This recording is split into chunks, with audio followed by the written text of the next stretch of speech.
আমরা কেন আল্লাহকে দেখতে পাই না? মানুষের পক্ষে কি আল্লাহকে দেখা সম্ভব? আসসালামু আলাইকুম ওয়া রাহমাতুল্লাহ। প্রিয় দর্শক, আজকে আমরা আল্লাহকে কেন দেখা যায় না এবং মানুষের পক্ষে আল্লাহকে দেখা সম্ভব কি না এ বিষয়ে আল কোরআন, বিশুদ্ধ হাদিস এবং বিজ্ঞানের আলোকে বিস্তারিত আলোচনা করার চেষ্টা করব ইনশাআল্লাহ।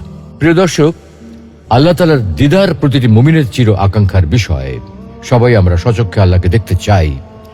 নবী, রাসূল, আল্লাহ সকল প্রিয় বান্দা সকলেই নিজ চোখে আল্লাহকে দেখতে চায়। যে আল্লাহর জন্য এত সেজদা, এত আনুগত্য, এত ভালোবাসা, সেই আল্লাহকে না দেখতে চায় কে? তাই মুসা আলাইহিস সালাম নিজ চোখে আল্লাহকে একটি বার দেখার আকুতি জানিয়েছিলেন। কিন্তু মুসা আলাইহিস সালামের মতো জলিলুল কদর রাসূলের পক্ষে আল্লাহকে দেখা সম্ভব হয়নি।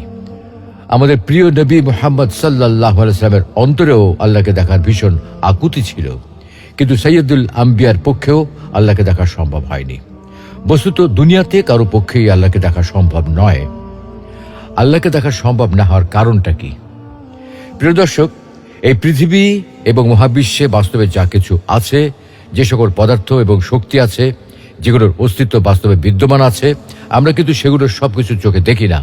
অথচ সেগুলো বাস্তব সত্য এবং সেগুলোর উপস্থিতির কারণে আমাদের শরীর ও জীবন নানাভাবে প্রভাবিত হয়। কিন্তু তারপরেও আমরা সেগুলো দেখতে পাই না, কারণ রিয়েলিটি বা বাস্তব জগৎ শুধুমাত্র আমাদের পঞ্চ ইন্দ্রিয়ের মধ্যে সীমাবদ্ধ নয়। বাস্তবে এমন অনেক কিছু আছে যেগুলোর অস্তিত্ব আমরা আমাদের পঞ্চ ইন্দ্রিয়ের মাধ্যমে বুঝতে পারি না। একবার কয়েকজন লোক বলল, হে আল্লাহর রাসূল, কিয়ামতের দিন আমরা কি আমাদের প্রতিপালককে দেখতে পাবো? উত্তরে তিনি বললেন, সূর্যের নিচে যখন কোনো মেঘ থাকে না, তখন তা দেখতে কি তোমাদের কোনো অসুবিধা হয়? তারা বলল, না হে আল্লাহর রাসূল। তিনি বললেন, পূর্ণিমার চাঁদ যদি মেঘের আড়ালে না থাকে, তবে তা দেখতে কি তোমাদের কোনো অসুবিধা হয়? তারা বলল, না হে আল্লাহর রাসূল।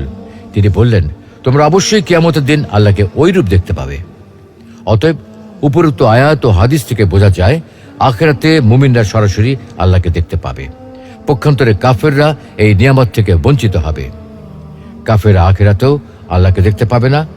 আর এ ব্যাপারে পবিত্র কোরআনে আল্লাহ ইরশাদ করেছেন, কখনো নয়, নিশ্চয়ই সেদিন তারা তাদের রব থেকে পর্দার আড়ালে থাকবে।